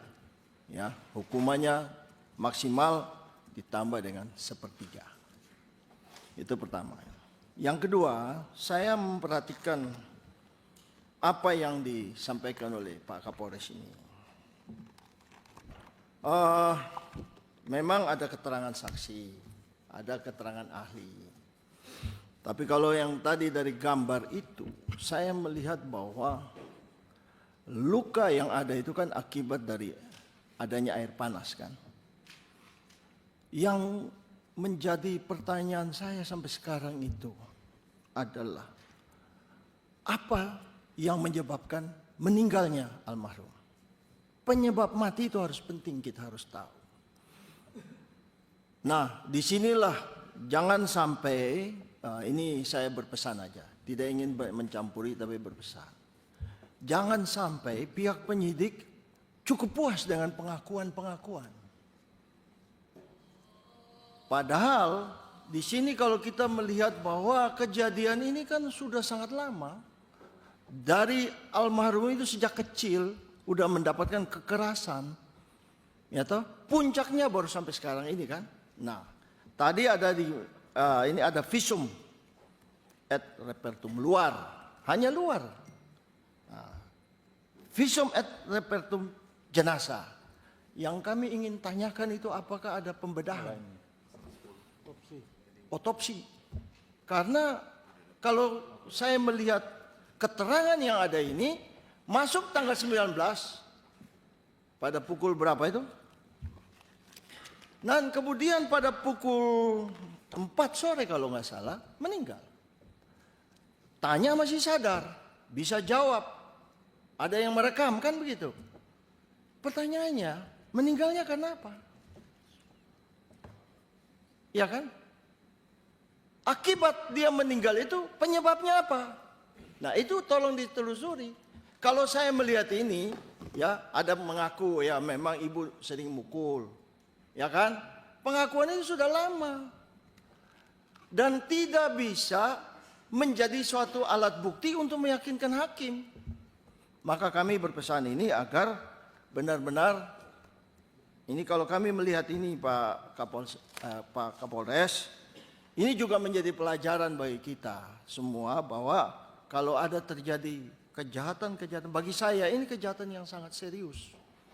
Sangat serius. Ini merupakan puncak dari gunung es saja. Yang kalau kita tidak segera menangani ini dengan serius, ya terjadi di mana-mana. Ya mohon maaf aja, ya di desa-desa yang terpencil, ibu, keluarga, ya banyak yang nggak paham hukum. Bagi mereka itu kalau dipukuli suami biasa. Bagi anak-anak kalau digebukin sama orang tua, ditendang, bahkan patah-patah, biasa itu. Terima itu. Kita justru harus memberikan pelajaran yang serius bagi seluruh masyarakat Indonesia. Agar kasus seperti ini, menurut kami trauma, menurut saya ini ya sangat menyedihkan. Sangat menyedihkan. Nah, berikutnya, agar menjadi perhatian. Kalau terjadi kekerasan rumah tangga, kekerasan terhadap anak, mohon jangan ada restoratif justice. Mohon jangan. Karena kejahatan itu selalu berulang. Betul enggak Ibu ya? Selalu berulang. Nanti pada saat ya bapak-bapak mau nangkap, dia ngaku-ngaku bersalah. Pulang setelah itu mukul lagi. Tendang lagi, patah-patah lagi, mati lagi. Maka kami berpesan, terus terang. Ya ini kita tidak ingin menyalahkan. Ini kan Bapak kan bilang, Pak Kapolres bilang ini ada 3 laporan kan. 2024, ya kita berandai-andai. Kalau yang bersangkutan sudah ditahan, nggak ada terjadi kasus kematian ini. Ya kan? Maka kami berpesan, jangan ada lagi restoratif justice. Nggak ada itu. Ya, karena mereka itu misalnya itu sakit yang berulang. Ya kan? Masa kecil dia sudah dianiaya orang tuanya. Bagi dia biasa itu. Anak saya tempilin apa. Makanya tadi kan pernah ada ditegur kan. Ibu sambung bilang, ini kan hak saya nih, anak saya kok. Bagi dia memukuli itu biasa. Nah inilah yang kami ingin untuk sedikit berpesan. Moga-moga ini ya, Pak Samian ini saya kenal baik ini beliau ini. Dan beliau ini seorang profesional. Tolonglah Pak. Ya, ada banyak anak Indonesia yang sekarang bergantung kepada Bapak. Terapkan itu yang namanya perbuatan berlanjut, ya, forgesete handelingan itu. Perbuatan ini adalah rangkaian perbuatan maksimal ditambah sepertiga. Lalu tolong cari penyebab mati meninggalnya anak, agar kita bisa benar-benar merekonstruksi kejadian ini, sehingga ini bisa dibawa ke mendapatkan keadilan yang seadil. Terima kasih atas kesempatan. Itu bukan pasal larangan, 76B tentang apa, 77B tentang apa. Ya, bukan nggak ada tujuan, nggak ada contoh. Ya, Pak Hinca Panjaitan, kami persilakan. Terima kasih pimpinan dan rekan-rekan sahabat semua di Komisi 3 yang saya hormati. Pak Kapolres dan seluruh jajaran yang saya hormati, teman-teman dari LPSK, KPAI yang saya hormati, dan juga Ibu Lisna Wati yang saya hormati. Saya mendapat informasi ini dari Ketua Komisi 3 saat saya masih di dapil saya nun jauh di Sumatera Utara 3. Kami kembali tiba di sini karena masalah ini tentu sangat serius. Bukan soal seorang anak di desa Sukabumi sana, bukan karena itu, tapi ini soal nyawa anak manusia. Karena itu saya memberi apresiasi yang tinggi ke teman-teman Polres untuk hadir di sini dan menjelaskan. Dan pimpinan, jika diizinkan saya boleh tektok sedikit saja pimpinan dengan Kapolres. Pak Kapolres, setelah penetapan tersangka, SPDP dikirimkan ke Kejaksaan Negeri Sukabumi, telah diterima. Apakah ada catatan SPDP itu untuk Bapak lengkapi? Tidak ada, Bapak. Sudah diterima di Kejaksaan. Semua lengkap. Tidak ada satupun yang tambahannya. Belum ada, Bapak. Belum. Apakah ada diskusi? Tentunya kami sudah melakukan koordinasi dengan jaksa. Pertanyaan saya ini penting untuk memastikan jangan sampai bolak-balik, itu poin saya. Poin saya di situ, karena nanti waktu menjadi sangat panjang. Oke. Yang kedua, saya sepakat dengan sahabat saya, Pak Tandra. Setiap nyawa yang hilang berarti kematian, pasti ada penyebabnya. Apa yang menyebabkan kematian? Dan kemudian tahu siapa yang menyebabkan atau pelaku yang membuat nyawa anak manusia ini hilang. Itulah tugas negara yang Bapak dan kawan-kawan semua emban. Silahkan bertugas, tuntaskan ini. Saya ingin bertanya satu lagi. Ada rencana untuk otopsi yang disebutkan Pak Tandra tadi? Atau cukup dengan visum yang sudah ada? Untuk menjawab pertanyaan, kenapa atau apa penyebab kematian anak itu? Boleh dijawab dulu. Untuk otopsi sudah kami laksanakan dan sudah kami mintakan. Sementara hasil toksikologi pemeriksaan sudah keluar, kami sudah dapatkan. Namun untuk kesimpulan penyebab kematian kami masih menunggu dan masih kita koordinasikan dan komunikasikan. Baik, terima kasih. Sekali lagi kita apresiasi untuk kerja ini. Silahkan dituntaskan. Kehadiran negara lewat Polres di ruang Komisi 3 ini adalah keseriusan kita mewujudkan Indonesia negara hukum. Itu poinnya. Jadi silahkan kami menunggu hasilnya lebih cepat nanti. Yang kedua, teman-teman KPAI kami sudah membaca dan mendengar, LPSK ya, juga sudah. Izin pimpinan, Ibu Lisnawati, Anda sudah hadir di sini. Tapi suaramu belum kami dengar. Nanti Pak, kalau ini nanti Pak. Ya. Ibu. Saya ingin nanti Anda jelaskan. Kenapa kau sampai kemari? Iya nanti Pak. Ya, iya pimpinan. Saya mau nanti ini dia bicara. Mengapa saya ingin menggugah kita semua? Ibu ini punya rahim. yang diberi Tuhan, tempat awal kehidupan bermula. 9 bulan ia mendistribusikan rasa keadilan yang disebut nutrisi untuk anaknya, agar ia lahir sehat. Dan ketika sudah lahir sehat, ia mendistribusikan energi yang disebut air susu ibu, agar anak itu tumbuh besar. Dan ternyata tidak lama, dia tidak melihat cita-citanya tercapai. Masih anak-anak, dia telah kehilangan. Dan saya kira Ibu Lisnawati, kehadiranmu di sini memperjuangkan anak yang kau sayangi itu adalah perjuangan kita semua. Oleh karena itu, ini mulia. Pimpinan, kalau boleh saya mengusulkan lewat pimpinan juga kepada KPAI dan LPSK, berilah penghargaan kepada ibu ini, karena ia punya keberanian luar biasa untuk memperjuangkan, membela anaknya yang telah hilang selamanya itu.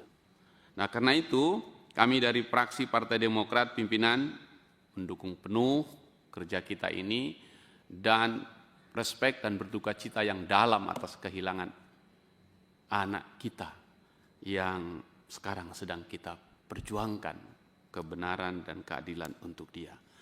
Oleh karena itu pimpinan dari kami meminta agar bisa disampaikan oleh Kapolres berapa lama ini selesai dan kemudian melaporkan lebih lengkap sehingga publik menerima secara utuh hasil kerja kita atas nama negara untuk Ibu Lisnawati dan anaknya. Terima kasih pimpinan. Pak Andi Amar Ma'ruf, silakan. Baik, terima kasih pimpinan dan seluruh rekan-rekan anggota Komisi 3 yang kami hormati, Pak Kapolres, kuasa hukum dan Ibu Lisna, dan juga dari LPSK dan juga KPAI. Kami tidak akan terlalu mengulang banyak, tapi kami turut berduka cita atas berpulangnya Nizam, Ananda Nizam. Dan kami cuma ingin mengungkit beberapa hal yang mungkin kemarin sempat viral. Kemarin pelapor, karena di sini posisinya masih pelapor ya Pak Anwar ini, pelapor sempat dipanggil ke dalam sebuah podcast dan juga mengaku, ini kalau misalnya kutipannya bisa diambil bisa menjadi sebuah barang bukti pengakuan. Mengaku bahwa dia ditelepon istrinya karena Nizam sedang panas, pulang ke rumah dan melihat anaknya sudah dalam kondisi melepuh. Ini yang pengakuan dari Pak Anwar sendiri ya. Dan tapi tidak malah segera ke dokter dan dibiarkan sampai besoknya. Besoknya pun kesiangan baru dibawa ke dokter. Ini kan sudah masuk dalam unsur pembiaran. Ini bisa jadi bukti karena dia sendiri yang ngomong pada podcast itu. Dan juga dari banyak bukti disampaikan sudah banyak saksi yang bisa menjadi saksi dalam hal ini, pelapor dan yang terlapor nantinya. Tolong secara profesional diperiksa Pak, karena kita ingin kasus seperti ini tidak terjadi lagi. Kita ingin bahwa seluruh orang tua di Indonesia fokus bagaimana mendidik anaknya, tidak secara keras, tapi dengan cara yang sebaik mungkin. Dan juga kalaupun ini kan disiarkan juga untuk adik-adik di luar sana, untuk anak-anak di luar sana, kalau ada kasus teman-teman merasakan seperti ini, silahkan adik-adik semua diviralkan aja. Kalau memang tidak ada tempat melapor, tidak ada tempat kembali, silahkan diviralkan aja. Mungkin itu dari kami pimpinan. Terima kasih. Cukup? Masih ada Pak Ibrahim? Cukup ya. Jadi sebelum kita minta ini ya, tanggapan teman-teman, ini Pak Kapolres secara khusus saya ingin ingatkan, Undang-Undang Perlindungan Saksi dan Korban Pak Kapolres, ya. Karena tadi katanya Ibu almarhum ini dilaporkan ya. Pasal 10 Undang-Undang Perlindungan Saksi dan Korban. Saksi, korban dan saksi pelaku dan atau pelapor tidak dapat dituntut secara hukum.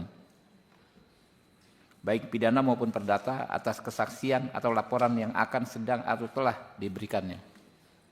Kecuali kesaksian atau laporan tersebut diberikan tidak dengan itikat baik. Saya pikir itu pasal sangat kuat Pak Kapolres. Tolong dipedomani ya. Jadi kalau ibu ini dilaporkan terkait kesaksian-kesaksiannya,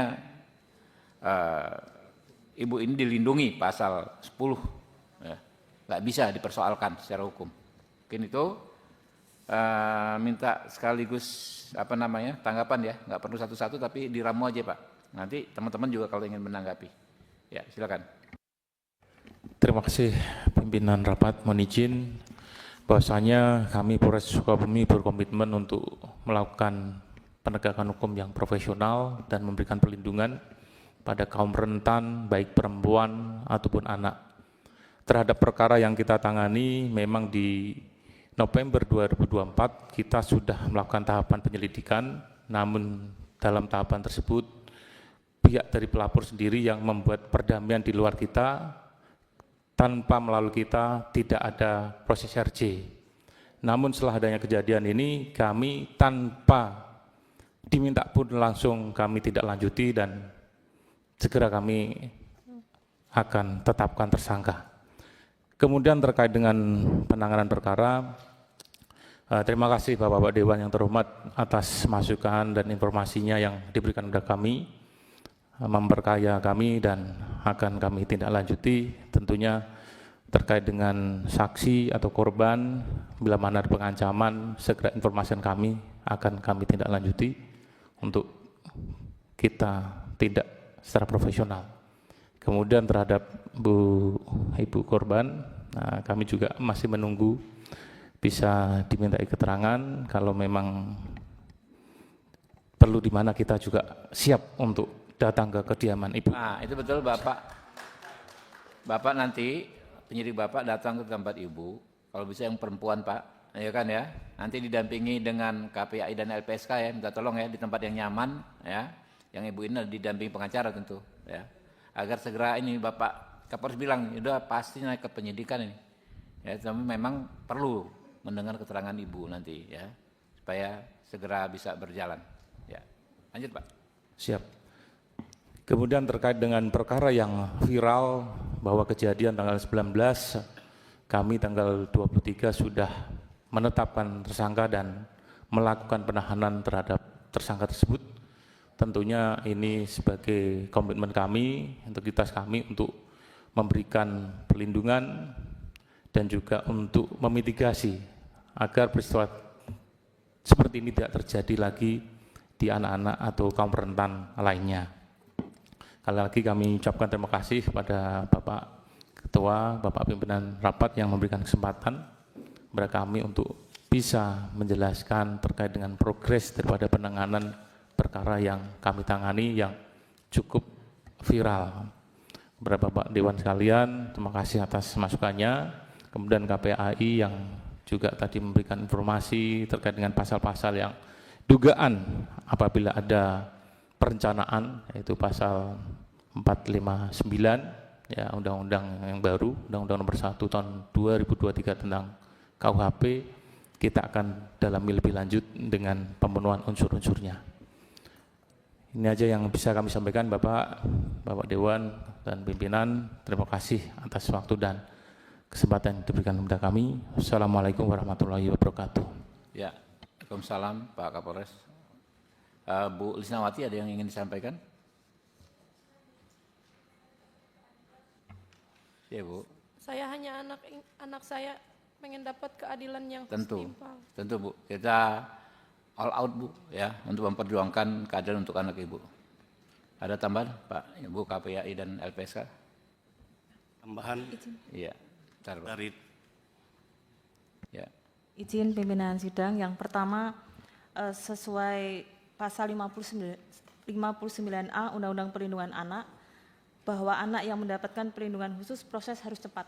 Iya, oke. Yang kedua, setiap KDRT kami mohon kalau ada laporan untuk segera ditahan, jangan sampai kasus seperti di Jagakarsa beberapa waktu yang lalu, bahkan si pelaku menghabisi 3 nyawa anaknya tahun 2024. Jadi setiap pelaku KDRT mohon kalau laporan untuk sesegera mungkin ditahan. Yang terakhir, hak anak yang meninggal dunia adalah mendapatkan kejelasan penyebab kematiannya, pimpinan sidang. Jangan sampai anak mendapat stigma negatif, apalagi tidak mendapatkan keadilan. Terima kasih. Oke. Mbak Sri. Beberapa hal, mungkin pertama soal laporan balik ya, tadi sudah disampaikan bahwa tidak ada laporan balik Pak, mohon diatensi. Yang kedua adalah terkait pengembangan Pak, karena dari temuan LPSK awal bahwa kami memang ada indikasi ya terkait dengan adanya ayah korban, karena dalam rentang waktu yang tadi sudah dijelaskan di video yang sebelum dia luka dengan sudah luka, itu kepolisian harus memperdalam dalam rentang waktu tersebut apakah ada peran ayah kandung yang hadir pada saat itu, dan itu patut diduga. Sementara dari informasi ibu juga menyampaikan bahwa ketika ibu melihat anak dalam situasi yang luka, itu ibu melihat itu indikasinya adalah tersundut rokok. Jadi indikasi itu sangat kental sekali, dan karena kebetulan dulu anaknya juga sudah pernah disundut rokok oleh bapaknya, jadi ibunya ketika melihat kejadian pada saat itu langsung teringat dengan kejadian semasa kecil. Itu Pak, pengembangannya mohon untuk disegerakan. Terima kasih. Oke. Pak Krisna? Ya. Ada Pak, yang belakang siapa? Pak Krisna dulu, Pak Krisna dulu. Ada tempat. Saya cukup. Oh ya. Ya silakan Mas. Apa, Mas? Ya, terima kasih. Nama saya Herudin, tim pengacara dari Bu Lisnawati. Saya ingin menyampaikan dua hal yang saya kira belum dibahas dari tadi. Yang pertama, kami mengapresiasi tindakan dari penyidik Polres Sukabumi, akan tetapi proses tersebut masih kita rasa lamban dikarenakan AS sampai sekarang masih belum diproses secara maksimal.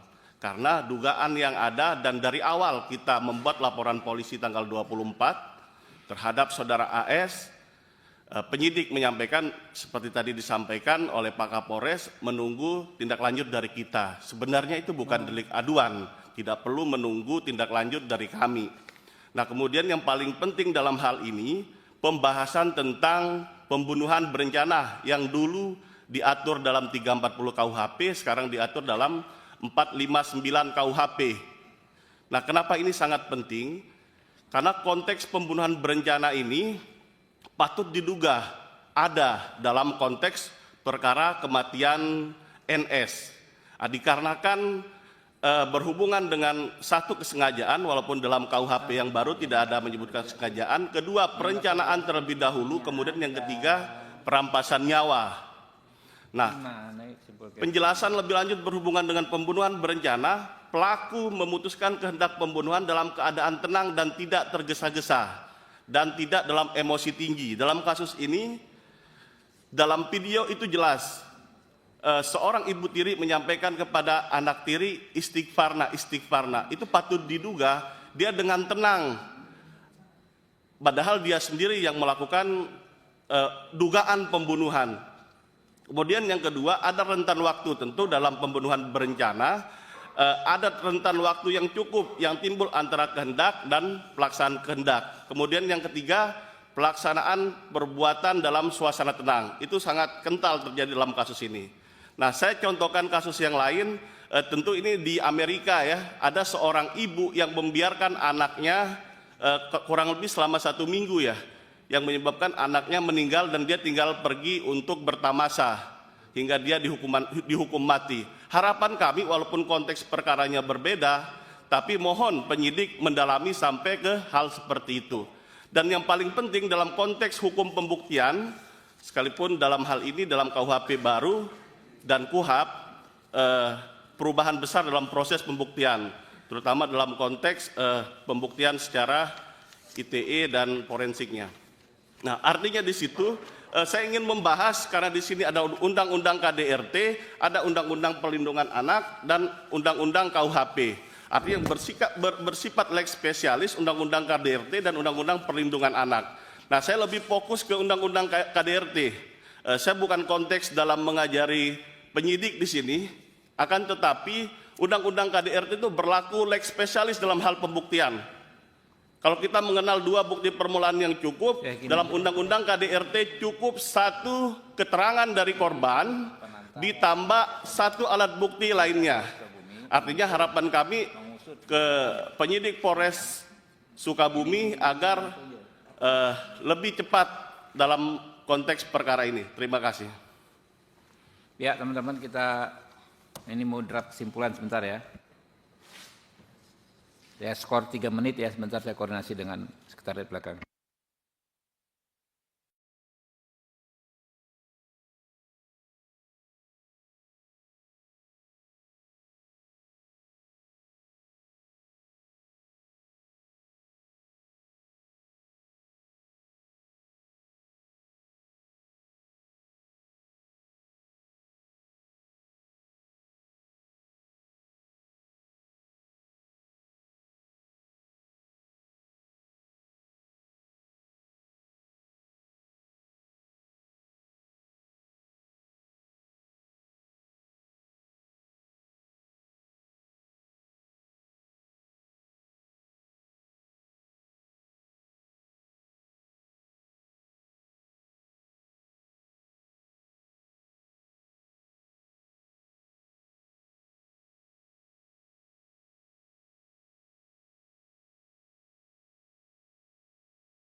Sama ini, cepat-cepat ditayangkan aja sambil kita edit bareng-bareng.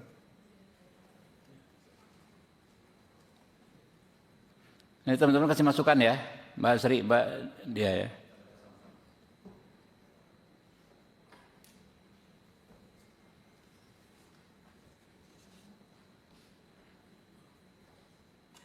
Digedein bos, biar kebaca, ini matanya udah nggak bisa ngeliat lagi nih. Komisi 3 DPR RI meminta kepada Kapolres Sukabumi untuk mengusut dengan cepat dugaan tindak pidana penelantaran anak. Tentangnya dihilangin tuh, tindak pidana penelantaran anak, tapi daripada kekerasan terhadap dan penelantarannya anaknya dihilangin dulu bos, ya anaknya dihilangin, anaknya di belakangin aja. Penelantaran, kekerasan terhadap anak, dan penghambatan anak bertemu dengan orang tuanya, sebagaimana dimaksud dalam undang-undangnya aja nanti, nggak perlu pasal ya, karena pasalnya banyak. Undang-undang nomor berapa tuh? Undang-undangnya disebut? Undang-undang nomor 35 tahun 2015. Ya. Nomor, undang-undangnya aja disebut.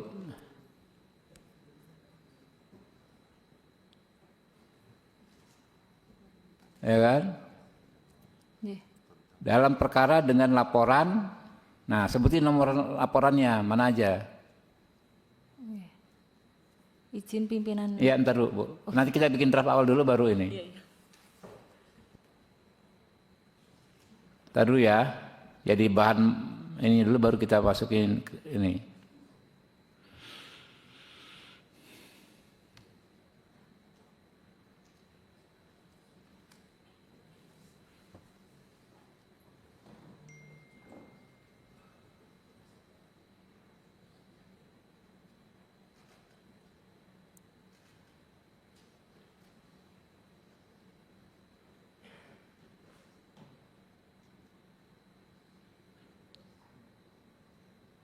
Dan itu dia pasal itu sebelum pasal 484, 459 yang berencana ya.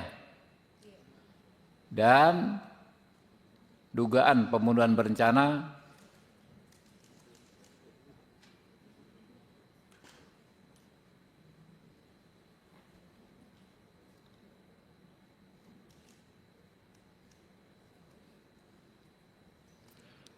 atau dijadiin poin kedua aja deh, itulah kalian gimana sih?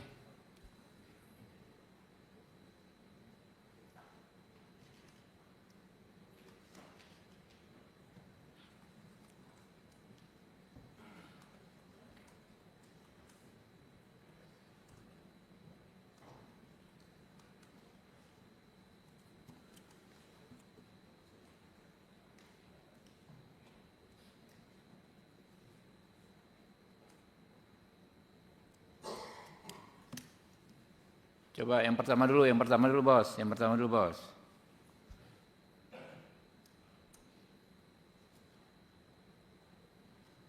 Dalam setelah ini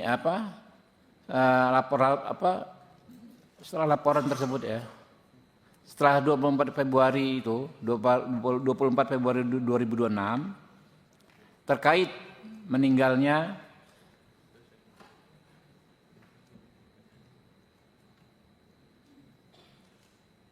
itu anak namanya, anak Nizam, kalau di sini harus disebut anak siapa namanya itu, bukan saudara, saudaranya hilangin bos, pengganti kata saudara anak kalau dalam hukumnya ya, namanya disebut, ditulis namanya.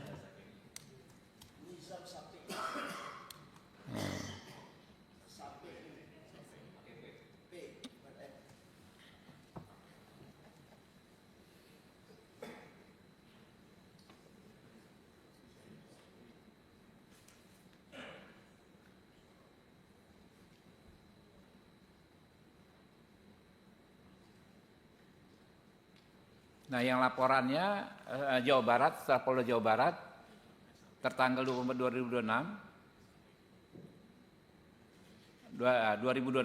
Februari 2026, ataupun laporan-laporan lain, nah, biar ada kaitannya langsung. Jadi belum ada LP pun Pak Kapolresnya bisa langsung bergerak. Ya, pakai LP tipe B juga bisa nanti Pak. Ya. Jadi nggak hanya terbatas pada laporan yang udah ada. Oke, yang kedua,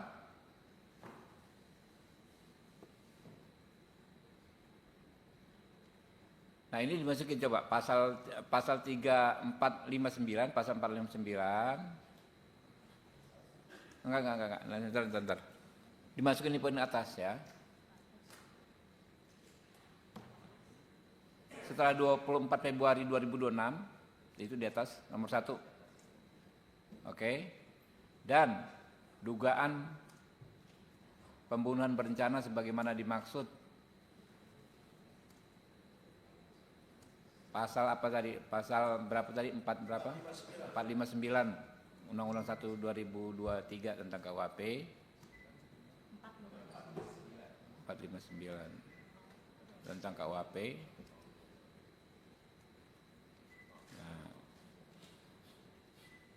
Berdasarkan laporan tadi mana tadi?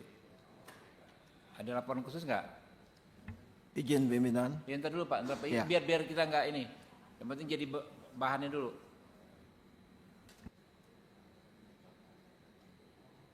Ya udah itu aja ya. Terus yang keduanya berarti dihilangin tuh. Yang keduanya hilangin. Oke, 3, 2 yang sekarang adalah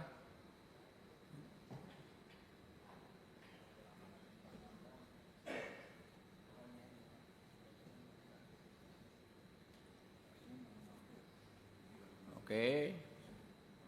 Nomor 2 tuh masukkan undang-undangnya. 35 tahun berapa? 2000 berapa, Bu? Bu Sri, Undang-Undang Perlindungan Saksi Korban? 14 ya.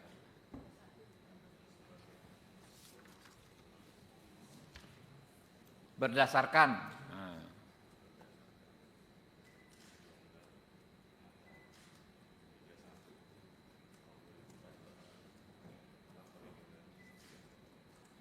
1435 apa 31? Hah? 2014 perlindungan saksi. Oh, oke, 31 ya. Anak, oke. Ya udah. Yang ketiga coba. Yang poin apa lagi tuh, Bos? Oh, oke. Poin nomor 3.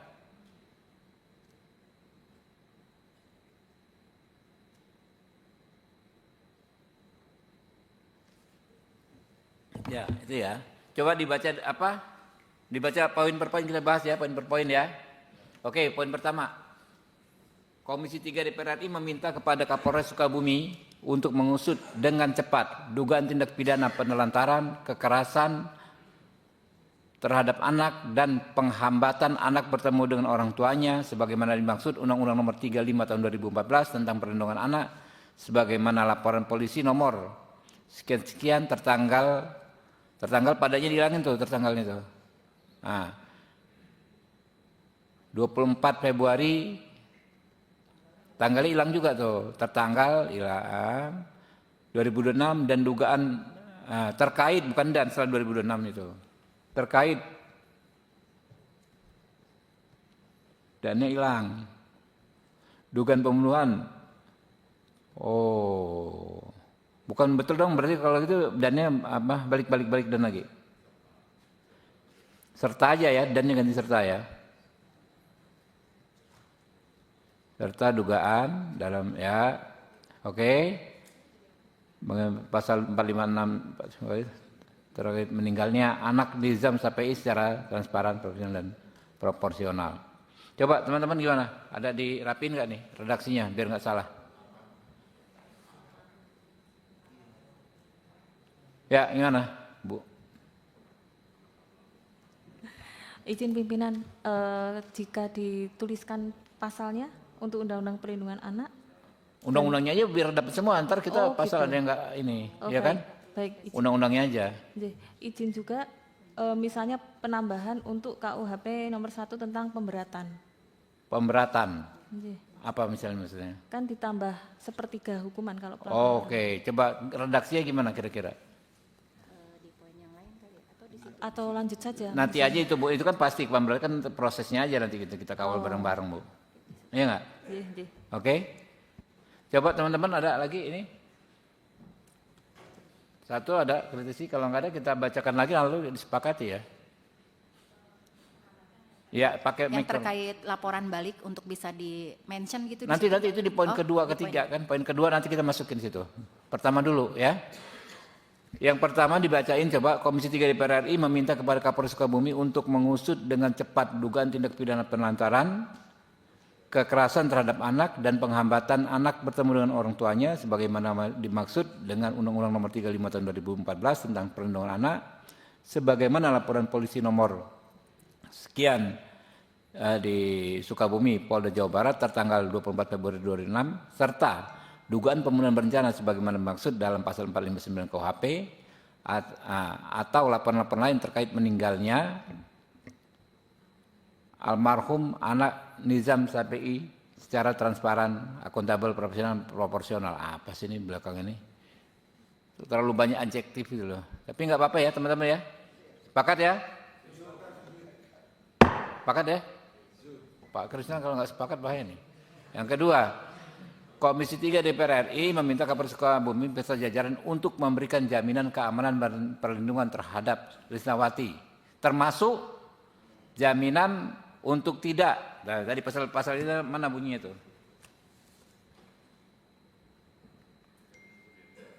Ya, termasuk jaminan ya untuk tidak dapat dituntut secara hukum, baik pidana maupun perdata, atas kesaksian atau laporan yang akan, sedang, atau telah diberikannya terkait kasus meninggalnya itu sebut.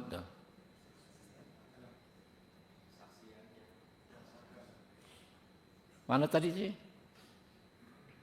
Atas kesaksian dan atau laporan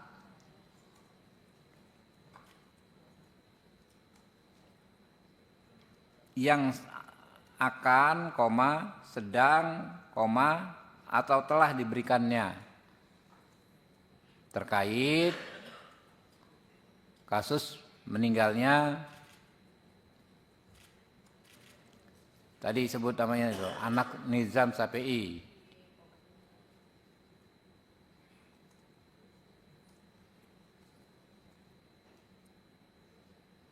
serta merespons secara cepat secara hukum segala bentuk ancaman dan intimidasi terhadap Lisnawati.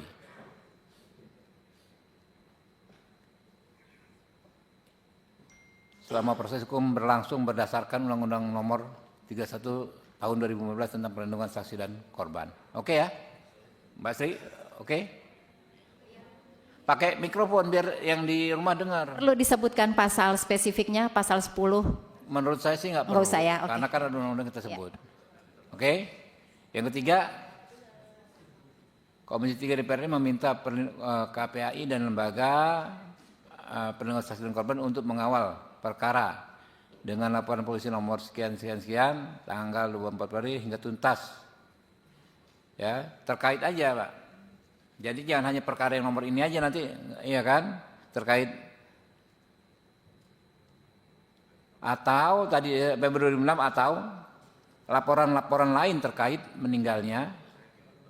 Atau tadi mana kok hilang? Ketiga ke atas lagi biar bisa dibaca. Pos. Oh, copy paste dari situ. Cepat ini waktu kita mepet nih.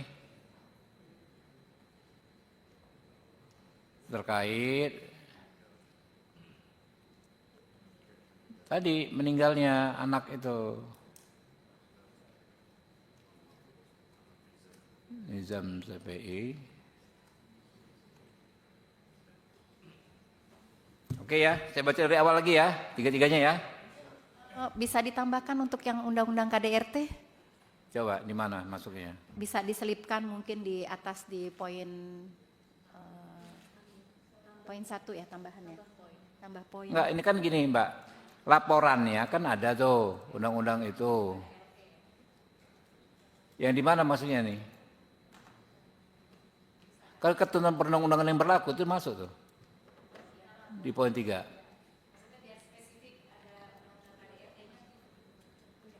Takutnya ini malah membatasi gitu loh, enggak. Coba yang pertama dulu. Yang pertama bos, ditampilkan bos.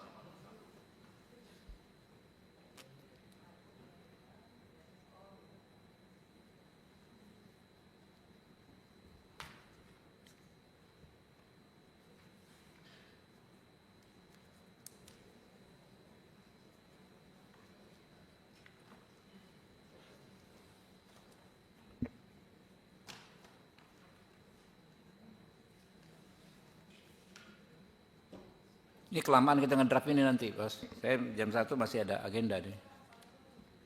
Hah? Iya, nanti sambil berjalan lah ya. Oke, teman-teman saya bacakan ulang ya. Komisi 3 DPR RI meminta kepada Kapolres Sukabumi untuk mengusut dengan cepat dugaan tindak pidana penelantaran, kekerasan terhadap anak dan penghabisan anak bertemu dengan orang tuanya sebagaimana dimaksud Undang-Undang Nomor 35 Tahun 2014 tentang perlindungan anak, sebagaimana laporan polisi nomor LP_B_106_2 Romawi _2026 _SPKT Polres Sukabumi Polda Jawa Barat tertanggal 24 Februari 2026 serta dugaan pembunuhan berencana sebagaimana dimaksud dalam pasal 459 KUHP atau laporan lain terkait meninggalnya almarhum anak Nizam Sape'i secara transparan, akuntabel, profesional. Sepakat? 2.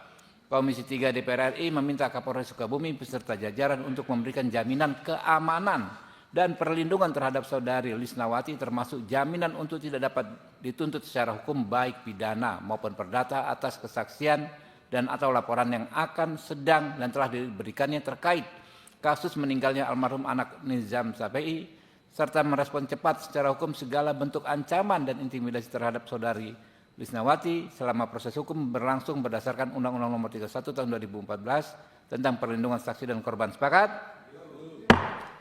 3. Komisi 3 DPR RI meminta Komisi Perlindungan Anak Indonesia dan Lembaga Perlindungan Saksi dan Korban untuk mengawal perkara dengan laporan polisi nomor LP _B _106 _2 Romawi _2026 _SPKT Polres Sukabumi Polda Jawa Barat tertanggal 24 Februari 2006 atau laporan-laporan lain terkait meninggalnya almarhum anak Nizam Sapei hingga tuntas sesuai dengan ketentuan hukum perundang-undangan yang berlaku. Sepakat? Oke, teman-teman. Dengan demikian dibacakan kesimpulan, selesai sudah agenda kita hari ini. Saya tutup. Billahi taufiq wal hidayah. Wassalamualaikum warahmatullahi wabarakatuh. Makasih ya Bapak-Bapak Ibu semua ya.